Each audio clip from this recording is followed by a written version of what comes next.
I was halfway through the back door, steak tray in hand, when her laugh cut through the night like a blade on bone.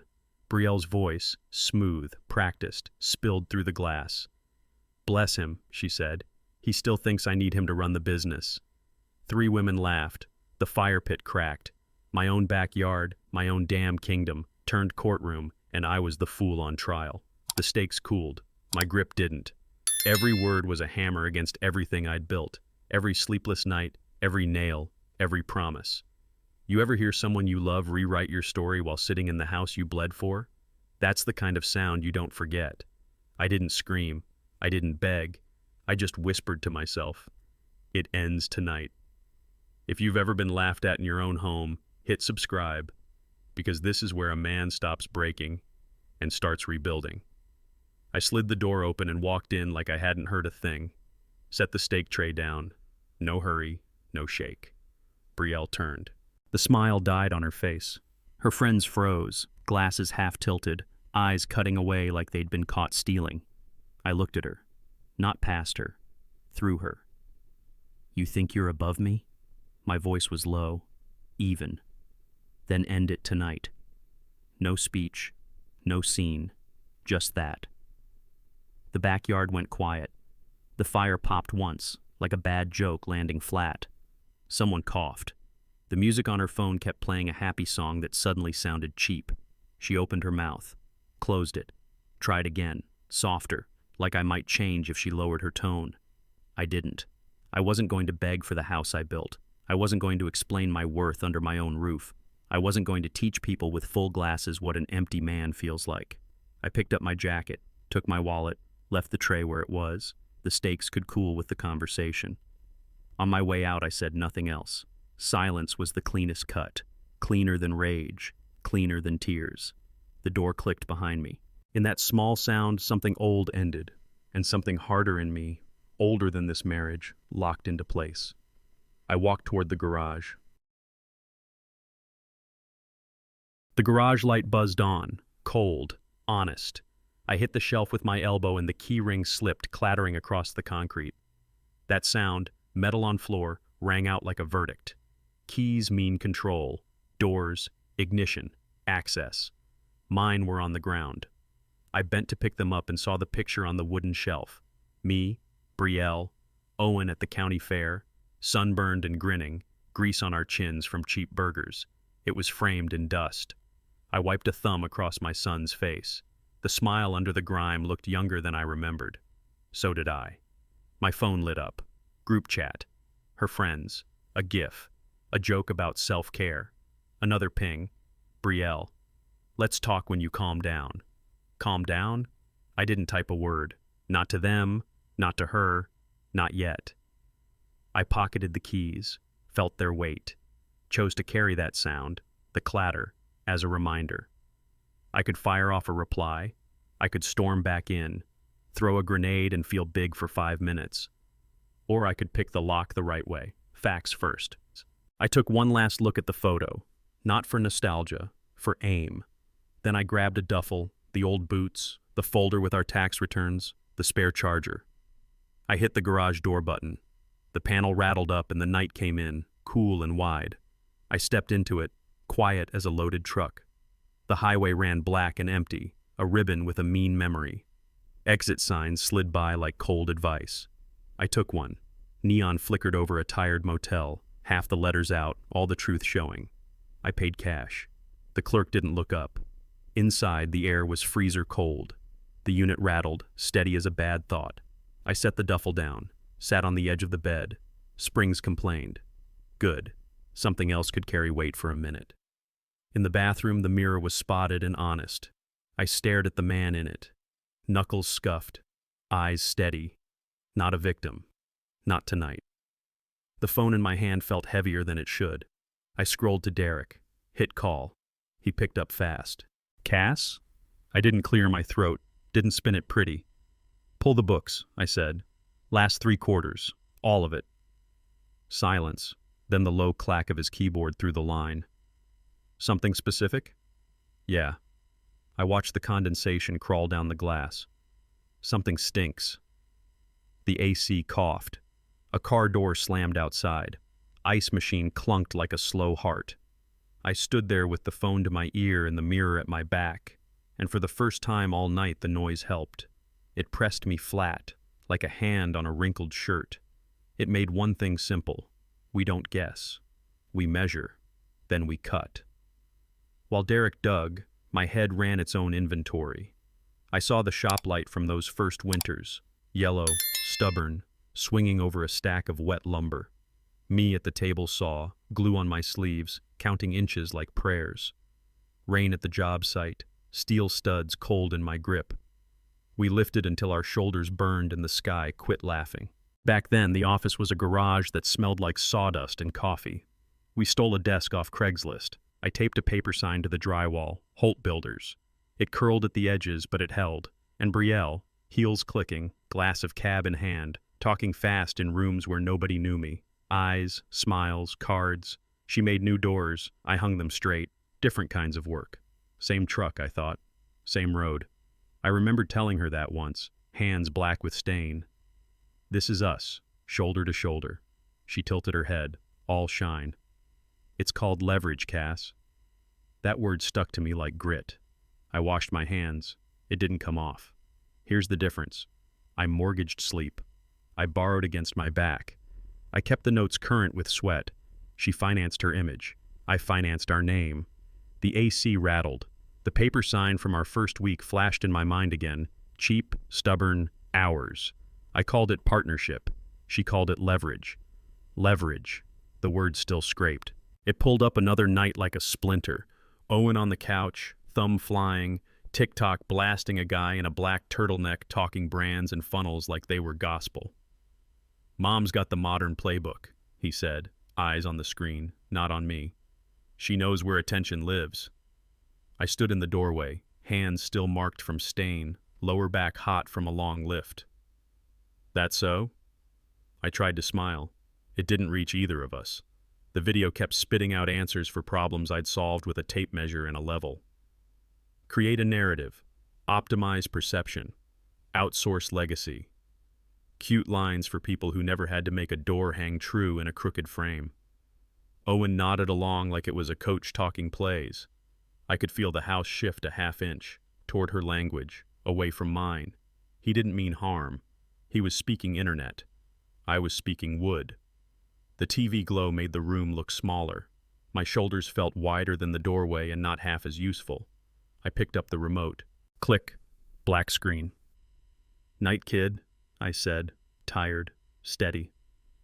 Night, Dad, he answered, distracted, already back in a world that speaks in hooks. I walked down the hall with my spine bowed just enough to tell the truth. In my own home, I was getting outflanked by a dictionary I never asked to learn.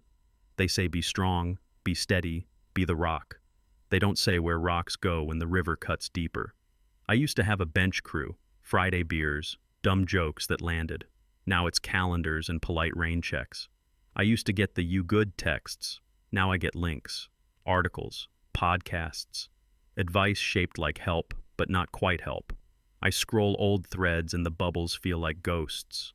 Someone posts a grip and grin from a charity thing. I hit the heart. That's all it asks of me. That's all it gives back. I type to Derek, delete. Type to Mike, delete. Type to Owen, delete. Strong men don't type paragraphs. They say handle it, provide, absorb. They don't say how to carry a hit that lands in the middle of your name. I shut my motel door and the lock slid home with a small steel smile. The AC rattled like a tired sermon. I sat on the bed and let the quiet pile up until it had weight. Strong is easy when someone needs you. Strong is harder when no one asks. I wasn't breaking. Not tonight. But I could feel the seam. Oversupplied with backbone, undersupplied with a place to set it down. I picked up the phone again, not for comfort, for the ledger, for proof, for the kind of strength that doesn't need witnesses. The phone buzzed on the nightstand. No name needed. Derek. I thumbed accept. Talk to me. Astra Consults, he said. 2 words. Cold water. What is it? Shell. His keys clicked. Same initials, clean paperwork, wrong intent. A few clients you brought in, Their invoices got rerouted. Revenue's been split like a river with a new channel. I said nothing. The AC filled it. He kept going, voice low and professional. And there's a memo, HR draft. Stress leave for you. Temporary transition. Optics are curated. I pressed 2 fingers into my temple. Show me the paper. Sending now. The phone chimed. PDFs, screenshots. A subject line that used my name like it rented it by the hour. I walked outside, into the strip of parking lot light, sat down on the curb. Concrete pulled heat from my bones. Derek, I said, flat. How long? A quarter, maybe 2. And she did it clean? On paper, yeah. In truth? No. His breath clicked in my ear. Cass, this is a hostel. You need counsel. Fast. My jaw set. I'm not the one on leave, I said. Good, he answered. Because this isn't a nap. It's a knife. We hung up. I stared at the dark end of the lot. The neon ticked. A moth cooked itself on the light. There it was. Not just betrayal of love, betrayal of work, of craft. I stood. Anger steady, purpose steadier. Back in the room, I opened my laptop. Inbox. New mail from Derek at the top. I clicked. Attachments weighted like blunt tools. I started swinging. Spreadsheet 1, client list. My accounts flagged with asterisks I didn't put there. Notes in the margin. Move to AC. Spreadsheet 2, deposits. Dates lined up, then veered. Same amounts, different destinations. Spreadsheet 3, vendors. A familiar name twice, same invoice number, 2 cost codes, double-coded. Someone wanted the same dollar to wear 2 outfits. I scrolled slower. My pulse didn't. A draft email to staff. Proud of Cassian for acknowledging burnout. Excited to modernize through Astra Consults. A calendar hold with my name removed from a standing client call. A new slide deck with my work under a different logo. A PDF titled Messaging. Bullet points telling everyone who I was now. Traditional, tired, out of touch. The room narrowed. The AC hammered. I zoomed in on a transaction. Sunrise Hardware, a place that's let me run a tab since '09, posted to Holt, credited to Astra a day later, clean on paper. Dirty, in fact. I sat back and let the numbers talk. They didn't stutter. You can argue a story. You can't argue a ledger. My heart knocked once, hard, then found a slower rhythm. Okay. No speeches, no texts, no scenes. I saved everything to a new folder with a name that tasted right. Proof. Then I reached for my lawyer's number. The HR email landed like a soft punch. Cassian needs rest. 2 lines down. Paranoid, burnout. The CC list was long enough to replace a reputation. I scrolled slower, then faster, like speed might change the words. It didn't. Another ping. Staff thread. Proud of Cass for taking time. We've got it from here. We've got it from here. That was the part that pressed a thumb on my windpipe. Their story was smooth. I was tired. I was stepping back. I was thankful. My story was rough. I was standing. I was staring down fraud. I was mad clear. Between them, a gap opened, and for a second I slipped. Did I forget a meeting? Did I say I needed a break? I replayed days like a bad security cam. My memory said no.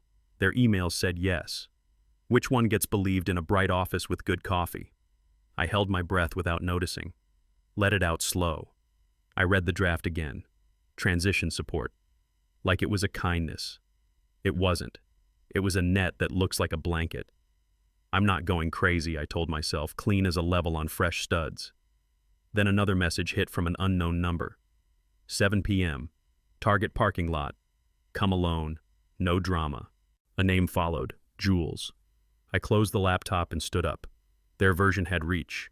I needed a witness with a spine. Target at dusk. The kind of light that makes everything look honest and cheap. Carts clicked. Sodium lamps hummed. A silver Civic idled 2 rows from the garden center.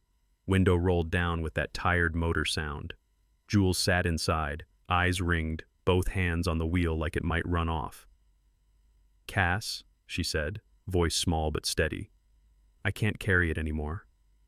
She passed a manila envelope, then a flash drive taped to a sticky note. The handwriting said, Project Solo. Her words, Jules added, not mine. I didn't reach fast. I let her keep her pace. Her fingers shook anyway. She told us you were taking a step back, Jules said. Said it was better optics if we didn't make it a thing. She swallowed. Then invoices moved, logins changed, and the talking points showed up. What talking points? She stared straight ahead. Rebrand you as traditional, tired, out of touch. I didn't know about the shell. Not at first. Headlights washed over us. She flinched, then pushed the envelope harder. There are emails, schedules, a calendar with Prepare Owen written next to a date. I'm done being complicit.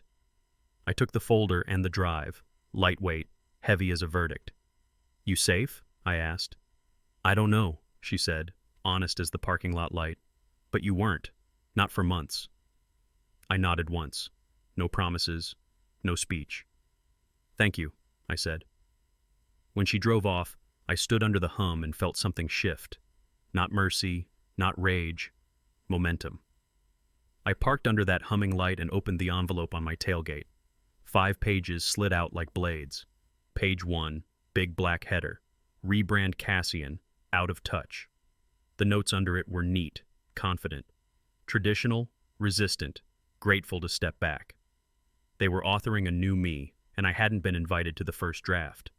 Page 2. Owen, work emotional angle. A date circled, a line. Use concern, not conflict. They weren't just taking my company. They were recruiting my son like he was a checkbox on a timeline. Page 3. Meeting calendar. Remove Cassian. Recurring calls stripped of my name. My Tuesday standing with a client replaced by Astra. No ceremony, just delete. Page 4. Farewell email draft. After a season of burnout, I'm choosing rest, proud to hand the reins to my goodbye, written in their mouth. Page 5. Client transfer plan, clean move. Bullet points, arrows, dates. Announce modernization. Offer discount to ease friction. Shift logins quietly. I read each header out loud to the night. Let the names land and stay. Rebrand. Owen. Remove. Farewell. Transfer. 5 simple steps to erase a builder. My chest felt tight, but my head sharpened. This wasn't a marital spat with messy texts. This was a hostel with letterhead. I slid the pages back in. Not tender. Exact. If they wrote my ending, I'd write the corrections in ink they couldn't wash off. Proof. I shut the tailgate.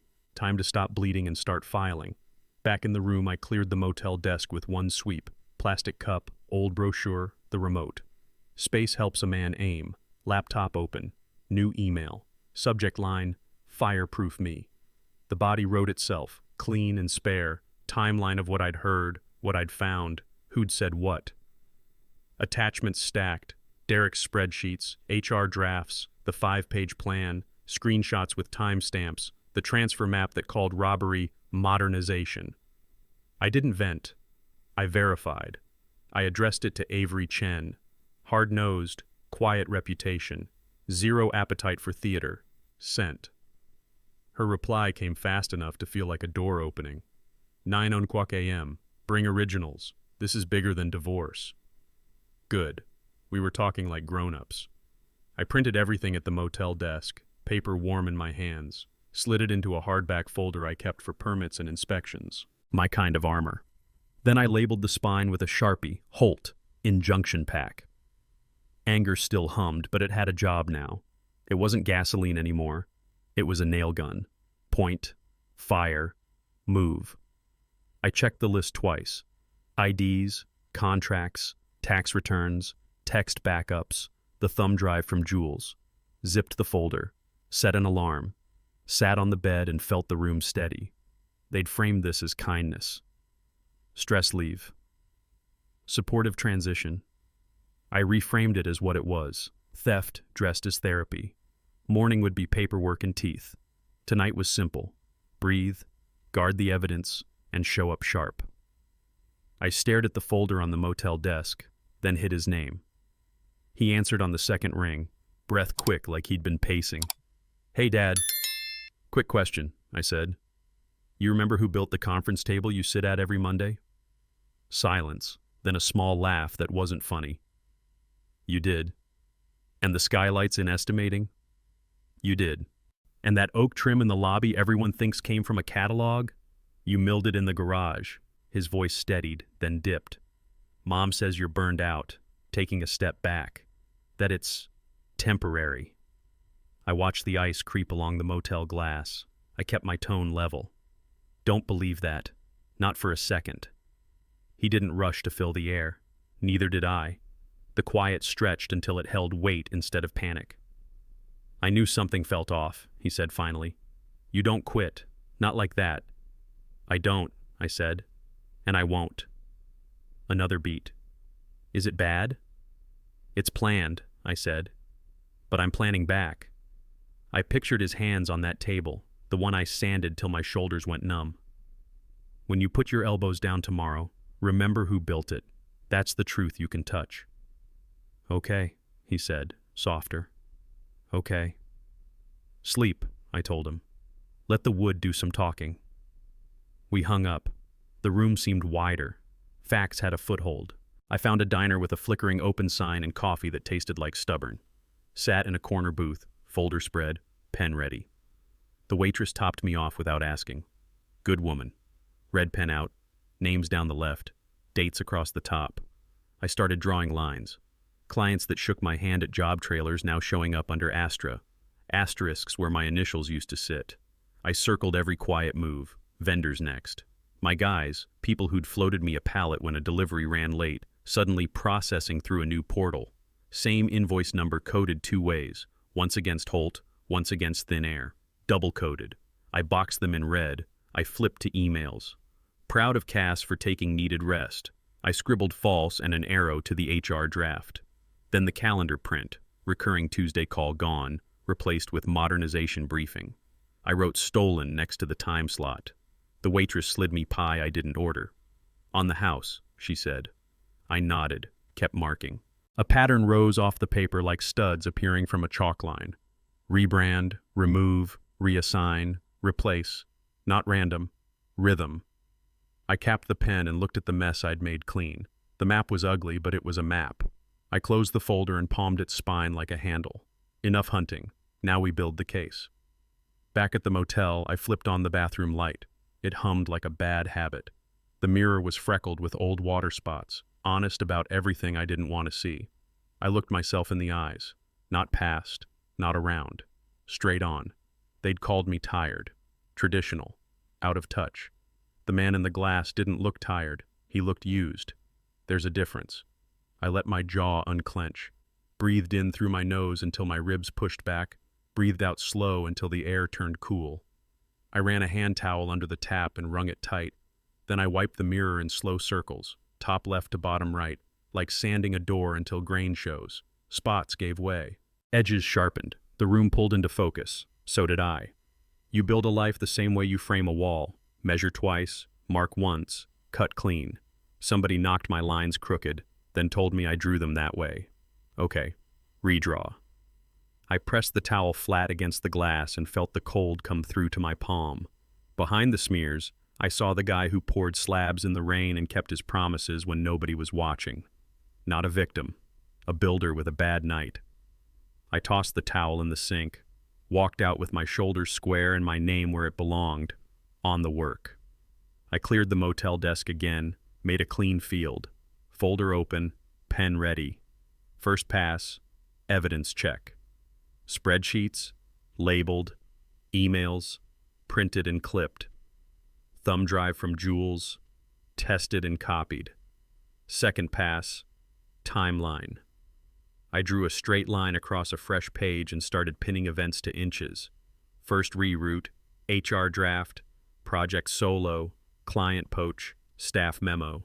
The dates lined up like studs on 16-inch centers. Pattern, proof. Third pass, access. Logins they might still have. Bank portals, project management, vendor accounts. I wrote every door, every key, every hinge, Next to each, a note: revoke, reset, reissue. This wasn't drama. It was bracing a frame before a storm. I thumbed a text to Derek: list every account with shared access. Prepare shutdown order. His reply came fast: on it. Drafting permissions matrix now. I thumbed another to Avery: go time at 9. I'll bring originals. Need injunction language ready. Her dots blinked once, then, understood. Draft done. Bring ID and corporate docs. I set my watch on the desk and clicked the bezel to 0. From now until 9 o'clock, every minute had a job. No loose screws, no soft edges.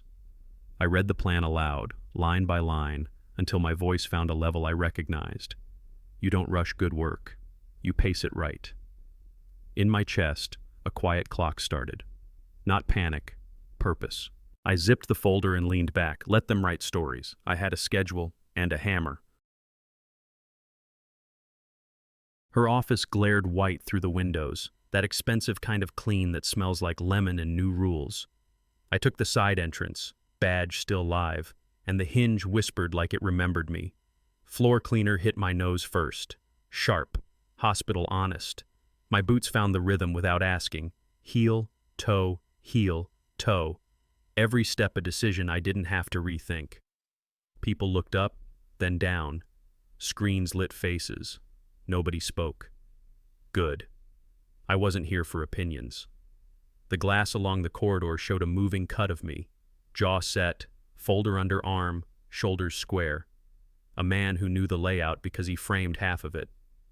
My palm wrapped the door handle to the conference wing. Cold metal climbed my wrist. Not a warning. A wake-up. I paused long enough to feel my pulse settle into the grip. Not angry, not rattled. Ready. Beyond the next door, the air turned colder, recycled and confident. A poster for Astra Consult smiled from the wall. Sleek fonts. Frictionless lies. I tightened my hold on the folder. Avery's language, Derek's numbers, Jules's file. Weight that meant something. The last stretch of hallway was all glass and reflections. My face, their future, her plan. I took one final breath that smelled like sanitizer and resolve. Then I pushed through into her territory like a builder stepping onto a job site he paid for twice. Betrayal was mid-pitch when I walked in, voice smooth as a showroom floor. The screen behind her read Astra Consults in clean blue letters, the kind that make theft look modern. Klein, North Star's regional VP, sat forward, pen moving, eyes narrowing at numbers that used to wear my logo. Two staffers on the far side flicked a glance at me, then back to their laptops, like posture could make me vanish. I didn't look at her. Not an inch. I looked at the work on the screen and the man who'd sign it. Good morning, I said, even tone.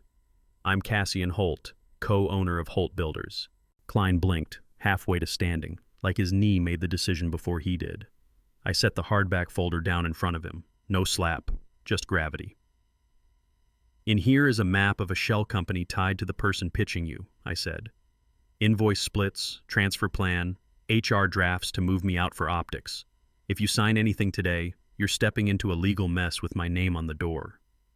The room didn't breathe. The projector hummed. Brielle's marker squeaked once against the whiteboard, then stopped.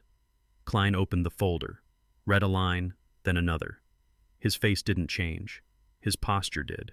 He stood fully, stacking the pages square. We'll revisit, he said to the room, to nobody, to everybody. He walked past me without offering a hand. I didn't offer mine. Behind me, I could feel her staring like heat off a motor. I kept my eyes on the work. Power doesn't announce itself. It holds the line. Klein didn't argue. He read 2 lines and his body made the decision before his mouth did. He stood. I'd told him exactly once. This is a shell company map. Sign, and you're stepping into a legal minefield with my name on the stakes. 1 sentence. That's all it takes to tilt a room when the paper backs it. He closed the folder, squared the corners like a man measuring twice. We'll revisit. No apology, no excuse, just a clean withdrawal from a dirty pitch. The projector kept humming. The blue Astra logo looked like a bruise under hospital light. I didn't smile, didn't move. You don't grin at gravity for doing its job. Across the table sat people who'd been fed a version of me that made this moment impossible. traditional, tired, out of touch. Funny how evidence wakes a room up faster than charm. Klein left first. His pen stayed in his pocket. The staffers gathered their laptops with quiet hands, eyes low, footsteps light like the carpet had turned to ice. I let the silence finish the sentence I started. Shell, minefield, revisit. 3 words, 2 pages, 1 exit. My hand rested on the folder a breath longer, feeling the weight of Derek's numbers, Avery's language, Jules's risk. No victory lap, just the next step. Behind me I felt heat, the kind that comes off a motor that's been redlined too long. I kept my eyes forward. The pitch had collapsed. The work held. The conference door eased toward its frame and clicked home, soft as a verdict. Behind it, Betrayal tried for control. He's confused. No one answered. Not Klein, gone. Not the staffers, already scattering. Not me. I reached for what was mine, and only mine. Stray printouts with my drawings under her logo. A pen I'd left in this room months ago. My name still notched in the cap. I pocketed it. Small things, rightful things. She took a step, voice lower, syrup instead of steel. Cass, this isn't... I didn't look. Didn't feed it. The worst thing you can give a lie is eye contact. The whiteboard held a half-finished arrow from modernize to scale. I capped the marker and set it down. No flourish, just order. Her breath hitched like a singer who forgot the lyrics. I slid the folder under my arm and turned for the hallway. The glass showed me walking away in duplicate, one reflection for every time I'd built something here and signed both our names. Cassian, she said, sharp now, you're making a scene. The room said different. The room said over. My hand found the handle. Cold. Good. I opened the door and stepped through without a backward glance, letting the quiet carry what needed carrying. Loss, shock, lesson. Some winds don't roar, they subtract. Outside, the corridor smelled like lemon and fresh paint. I walked it slow, taking what was mine, calm, proof, and the right to leave without a single wasted word. I texted Avery 1 word. Now. She didn't ask for drama. She dialed. The rhythm started. IT first. Permissions screen up. Revoke email. Shared drive set to owner, Holt, viewer, none. 2-factor codes reset. Recovery phones scrubbed. Admin keys rotated like fresh bolts into steel. Accounting next. Derek on speaker, calm as a surveyor. Shut external access. Vendor portals reissued. ACH approvals moved behind a new wall with my hand on the switch. Treasury went pause. No transfers without a live signature. Mine. Project management lit up on my phone. Logins blacklisted. Roles reduced to read-only. Audit trail recorded to an outside vault.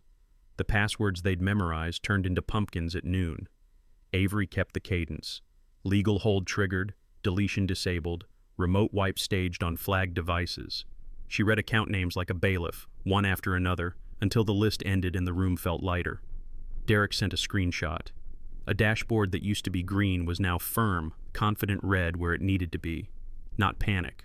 Closed. Anything else open? I asked. 1 tool with a ghost admin, IT said. Found it. Click. Gone. Avery's voice never rose. Injunction filing in motion. Serve notices after lunch. I looked at the clock and felt the whole system change shape under my hands. They'd told a story. We'd tightened a building. From lobby to back office, from email to bank, the lines went straight. Access belonged to the builder again. I was in the truck, engine off, when the text hit. Badge revoked. I didn't smile, just waited. Through the glass, I saw her stride up in that confident clip she practiced for rooms that go easy on her.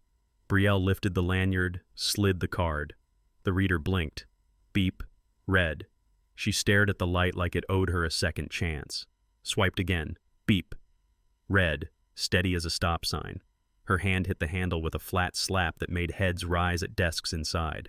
A few people looked over, then looked down, then kept typing like the weather had changed and nobody controlled the sky. She tried the badge a 3rd time, slower, like tone could soften a lock. Beep. Same answer. I watched her mouth a word that doesn't fix anything. Then she turned, scanned the lobby for a witness who would move.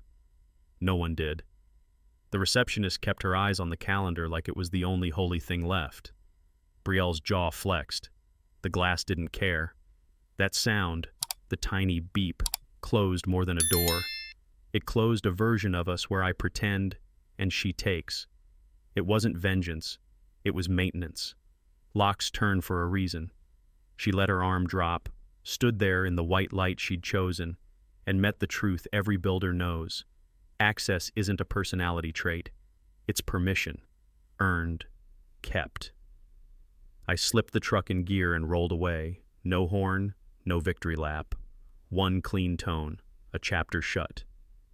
By afternoon, the phones woke up. Ryan from Sunrise Hardware. "You under an injunction, Cass?" "Others are," I said. "Not me." I forwarded Avery's one-page summary. Dates, orders, what's frozen, what isn't.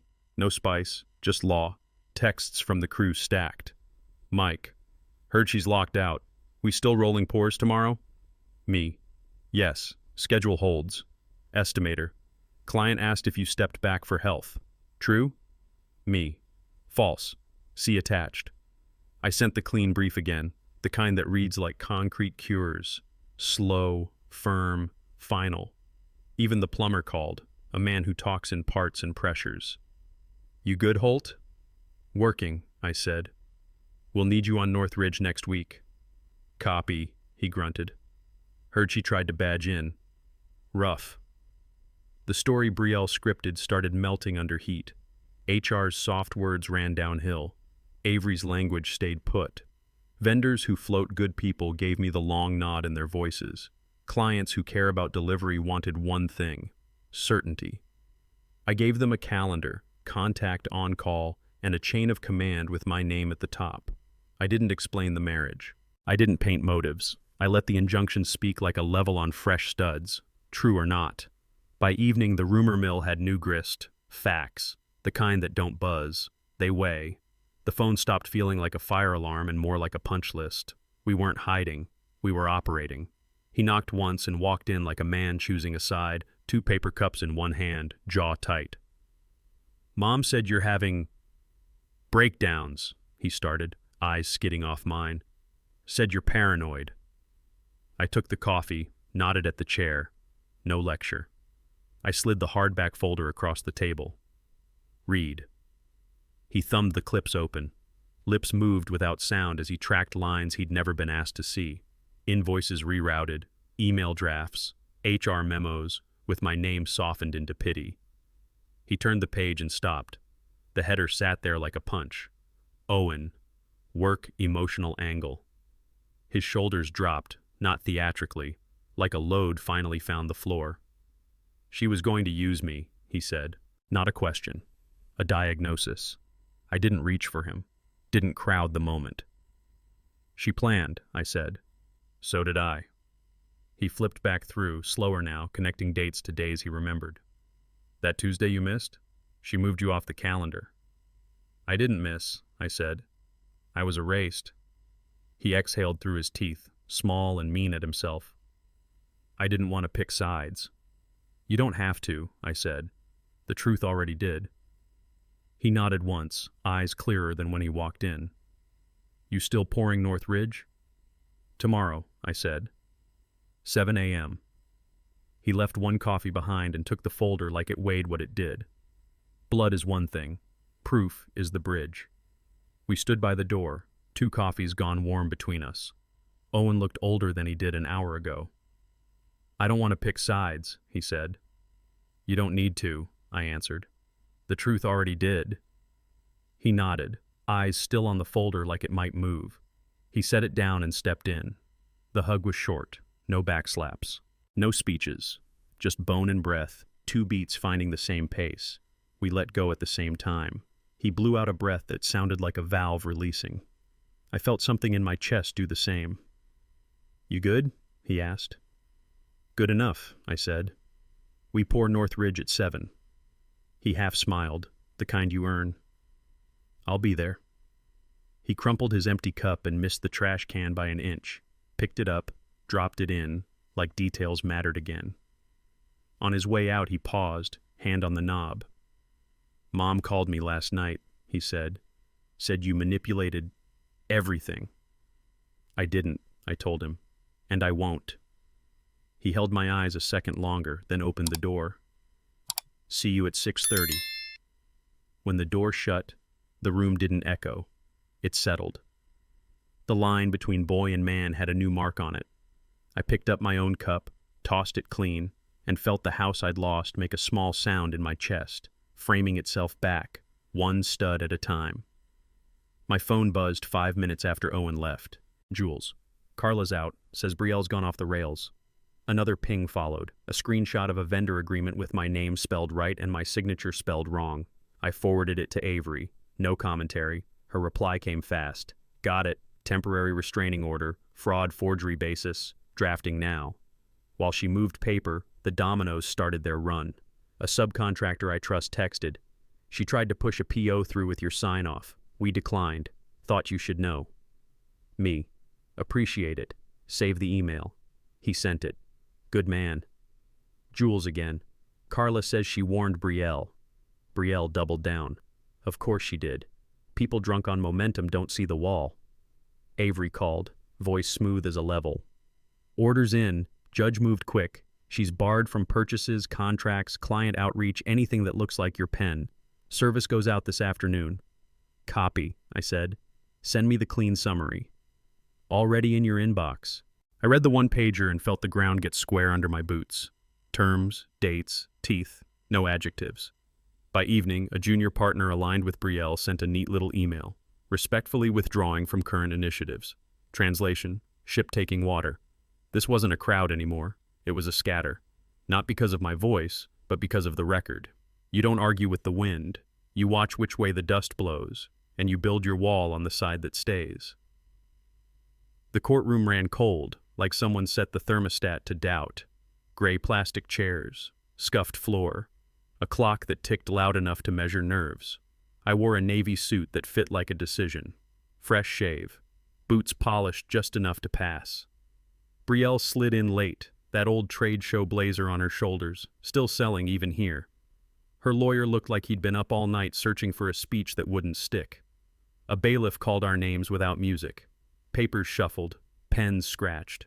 Nothing dramatic, just a machine that eats stories and spits out rulings. Avery sat beside me, composed, pages aligned like studs in a straight wall. Across the aisle, Brielle's team whispered in circles, then stopped, then started again, like a generator coughing on bad fuel. When it was our turn, Avery didn't raise her voice. She stacked facts in clean order. Dates, transfers, drafts, shell map, access logs. Each exhibit clicked into place. Brielle stared ahead, jaw tight. Her attorney tried modernization, industry trends, strategic pivot. The words fogged the air and went nowhere. I kept my hands flat on my knees, felt the cold through the suit cloth, and watched two worlds sit across from the same table, one built, one branded. This room doesn't care about charm, it cares about record, and my record was lumber, bolts, invoices, signatures. Her record was spin. When the judge finally looked up, the temperature dropped another degree. We were about to hear which world counted. He thumbed through the binder like a man reading a map he already knew. Slow page turns, no rush to the punch. Brielle's lawyer cleared his throat. This was modernization, Your Honor. The judge lifted a palm. Modernization? He let the word sit, then set it down. Save the buzzwords. He kept reading. Derek's spreadsheets, Avery's letters, Jules's file labeled Project Solo. He looked over the rim of his glasses at Brielle, then at me, then back to the paper. The room went pin-drop quiet.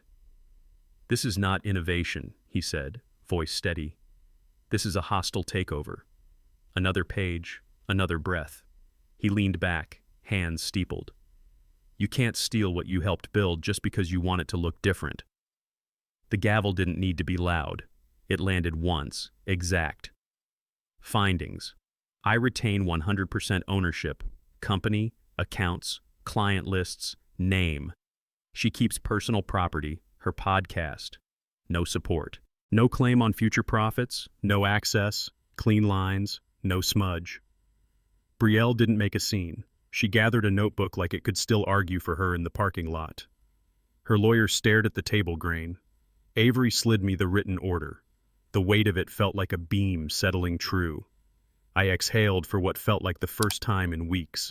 Not victory whoops, just air returning to a room that had been short on it. Outside the door, life was the same size. Inside my chest, something square and solid had been set back where it belonged. The order read like a carpenter's cut list. Clean. Exact. I retain 100% ownership. All accounts under Holt control. All client lists returned. Exclusive. The name, Holt Builders. Mine alone. She keeps personal property and her podcast. No support. No claim on future profits. No access of any kind. That's the whole story told in nouns and verbs. No adjectives required. Avery slid me a second copy. I signed where a man signs when he's done apologizing for being precise. The clerk stamped, hard and final. The sound rang like steel finding steel. Brielle stood without scraping her chair. Old blazer. New silence. She tucked a notebook to her chest the way people hold things when they run out of hands. Her lawyer stacked papers he wouldn't reread. I didn't gloat. You don't cheer at gravity. You just respect it. I looked down the list one more time and felt each line settle where it belonged. Company, accounts, clients, name.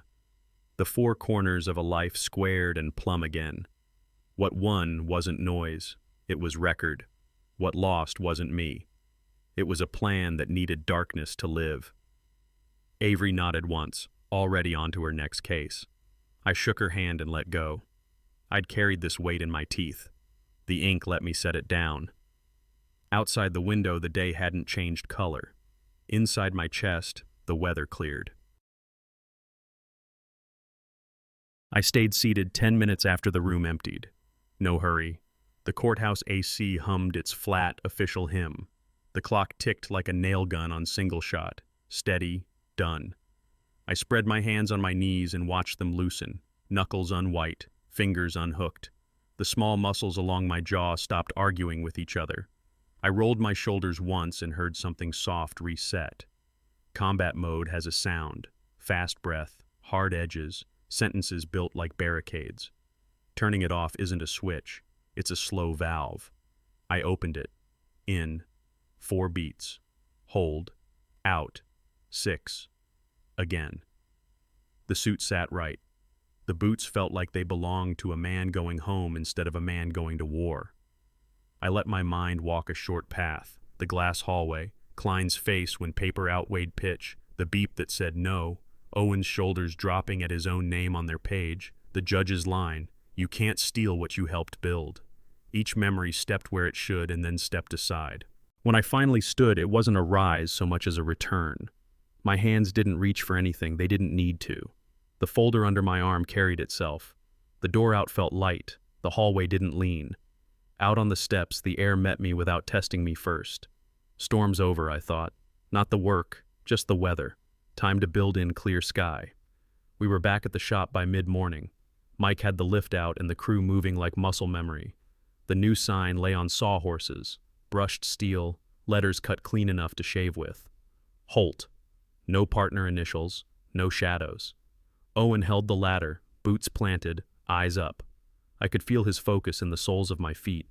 Mike called sizes and I fed him bolts. 1/2 inch, zinc, washers stacked right.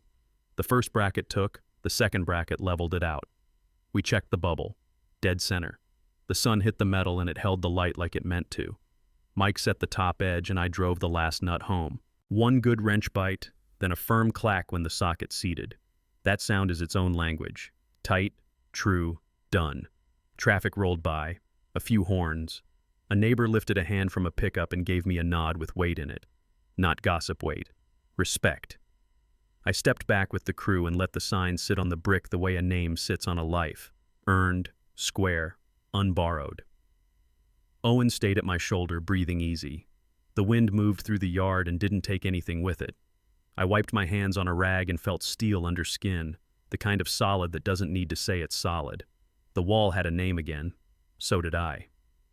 I sat in the truck with the window cracked and dialed Ryan Blake, Sunrise Hardware on the line. That man's seen every stage of my ledger and most stages of my face. He picked up fast. "Heard the story," he said. "You clear?" "Clear," I answered, paper in hand. "Good. We're coming back. No drama. Just a return to form. I'll have Beth drop a PO for Northridge. Need beams by Friday?" "That works." I opened the calendar and blocked the slot. "We'll keep the terms where they were. No favors." He laughed once. "That's why we're coming back, Cass. You don't ask for halos." We talked lead times, truck routes, where the crane can swing without kissing the utility lines. He filled in gaps the internet never knows. Real service has calluses. Before we hung up, he got quiet. "For what it's worth, I never bought the burnout line. Men who show up in rain don't retire on rumors." "Appreciate you," I said, meaning it. "See you Friday." I ended the call and watched the calendar hold still. Names in the right places, slots that make sense. A text from another old client blinked in. "If you've got capacity, we want back in." I replied with dates, not speeches. Good work doesn't beg. It schedules. I put the phone down and felt something simple roll back into my chest. Work to do, and the right to do it. 2 resumes hit my inbox from a rival we've lost bids to for years. Project managers, solid reputations. No fluff in the emails. Just, if you're rebuilding, we want in. I set short meetings, no conference room theater. We walked the yard, touched materials, talked through real mistakes and what they cost. I asked the same question twice, in different clothes. When pressure hits, do you hide problems or bring them to the table? They didn't gossip about Betrayal. They didn't sniff for drama. They asked about specs, crews, schedules, margins, the grown-up stuff. We stepped inside, steel sign catching sun like a good omen. I said it plain. We hire for values, not volume. If you're chasing noise, this isn't it. If you're chasing work done right, pull up a chair. Offer letters printed. Terms fair, not flashy. Health, hours that make sense. A bonus tied to delivery, not mouth. They read line by line. No grandstanding. Signed. The handshake after? Callous meeting callous. Pressure that speaks. The inversion felt clean. The shop they left had billboards. The shop they joined had a backbone. Word travels. When a place stops bleeding talent and starts attracting it, the market notices. Quietly first, then not. I filed the paperwork, penciled them into next week's plan, and texted the crew. We were adding muscle. And Friday night, we'd thank the people who held the bones together. We unfolded tables in the back lot and ran string lights from the fence to the gutter until the dusk turned warm. 2 smokers woke up slow, hickory first, then meat, then that honest smell that pulls men toward laughter. A cooler full of beer hissed when the lid opened. Kids wove between sawhorses like they'd been born knowing to duck. No stage, no program, just people who showed up when it was ugly. Crew with their wives, vendors with their sleeves rolled, a couple of clients who prefer handshakes to hashtags. Mike handled the fire. Owen hauled trays, easy in his steps now. Jules set out plates, eyes clear, shoulders lighter than I'd seen them. The music was low. The talk was right. Folks compared scar stories from bad winters and good pours. Somebody fixed a wobbly table with a paint stick and a grin. That's belonging. Nobody waiting for permission to make the small things solid. I moved through the lot shaking hands that meant it, hearing the same sentence in different mouths. Good to see the name on the wall again. Not praise. Recognition. Male loneliness loses ground in places like this, in smoke and light and shared work. You don't solve it with speeches. You solve it by not standing alone. I topped off the cooler, looked up at the steel letters, and felt the night take root. No microphone needed. The room, for once, was exactly the size of our word. The chatter thinned and the clink came soft. A bottle tapped with a fork, a single clean ting that found the edges of the lot. Owen stood by the folding table, neck of the beer caught in his fist like he'd rehearsed bravery more than words. "To my dad," he started. No throat clearing, no speech voice, just him. The man who took a hit in his own backyard and still stood taller after. A few claps, not staged, palms, knuckles, a couple of whoops from the crew who've seen me muddy and mean and right. Jules swiped at her eye and shook her head like tears were a bad habit she'd break tomorrow. Owen kept going, steady now. He built half the places we're standing in. The other half is the kind of trust you can't invoice. He didn't scream. He didn't smear. He just told the truth, and the truth did the heavy lifting. He lifted the bottle a notch. Here's to the name on the wall, the work behind it, and the people who didn't blink. He looked at me then, man to man, not kid to hero, and the space between us felt measured and true. I raised my cup back. No bow, no lesson, just weight shared. The group answered with that scattered, honest applause that belongs to small victories done right. The smokers breathed. The lights hummed.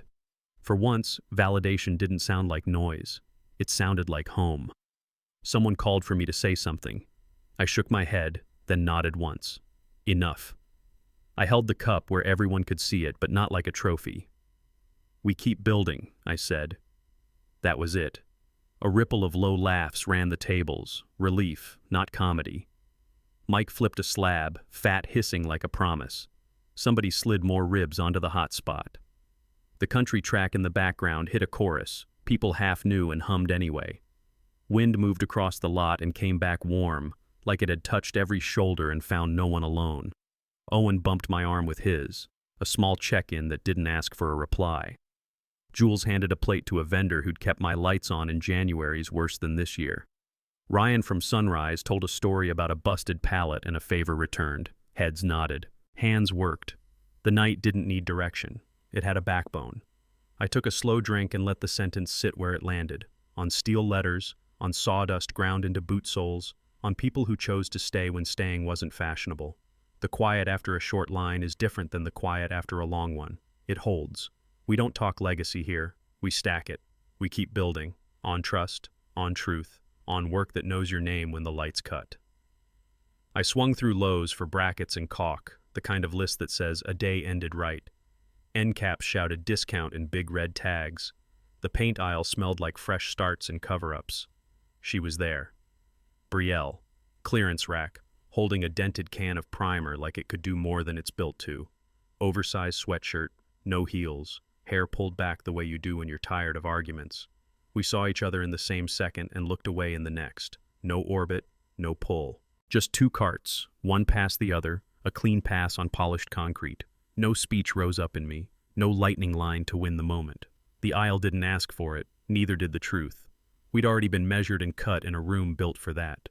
She checked the label. I checked my list. We both reached for what we came for.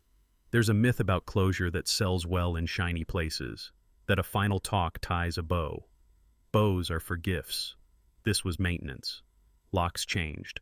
Accounts closed. Names set back where they belong. I turned into hardware.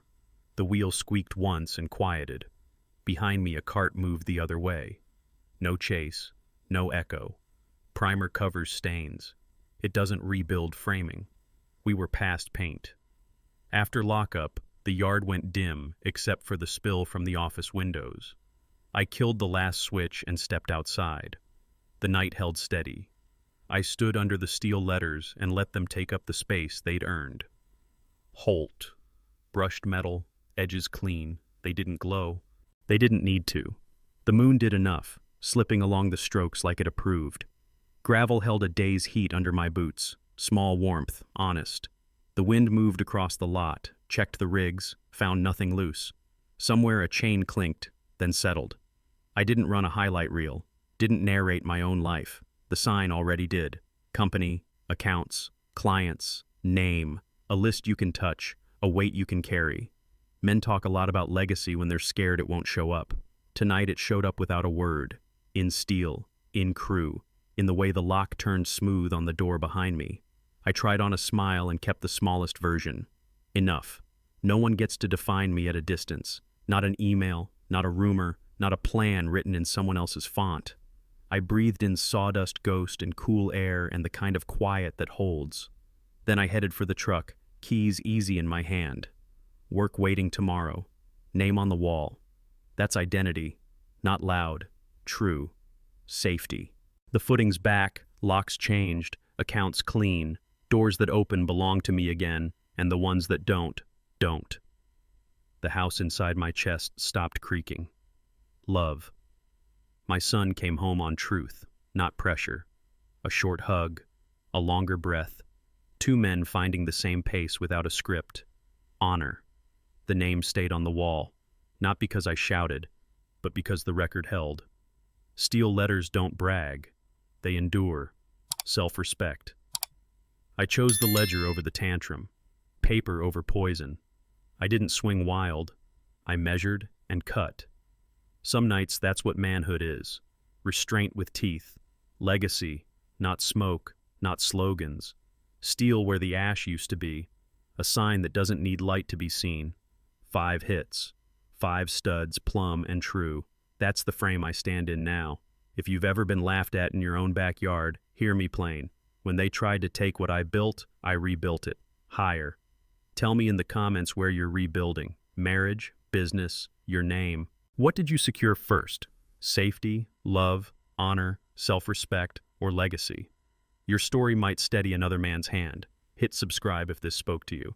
There's more work ahead, more walls to set straight, more nights where truth does the heavy lifting. We keep building.